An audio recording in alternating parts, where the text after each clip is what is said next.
Әбіш Кекілбаев Қазақстанның халық жазушысы, мемлекет және қоғам қайраткері, Қазақстанның еңбек ері. Адам жанын танудан алуан түрлі тәсілін игерген, кейіпкерінің ішкі толғанысын, жан күйзелісін, жүрек тебіренісін қара сөздің құдіреті арқылы жеткізе білетін шебер жазушы. Бір уыс топырақ, шыңырау атты повестер, дәуірмен бетпе-бет, заманмен сұхбат, азаттықтың ақ таңы сынды публицистикалық мақалалары еліміздің бүгіні мен ертеңі туралы толғайды. Үркер, елең-алаң романдары үшін Қазақ КСР мемлекеттік сыйлығын алған. Қаламгер қоғамдық қызметке де белсене араласып, депутат, комитет төрағасы, жоғары кеңес төрағасы, мемлекеттік хатшы, сенат депутаты сияқты лауазымды қызметтерді де қоса атқарды.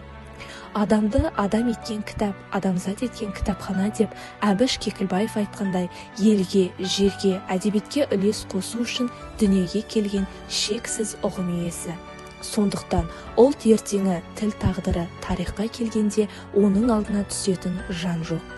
Ұлттық әдебиетіміздің тарихында өшпейтін із қалдырған, халықтың жүрегінен берік орын тапқан қаламгердің қоғамдық, әлеуметтік, жазушылық, азаматтық тұлғасы жан-жақты ашылады.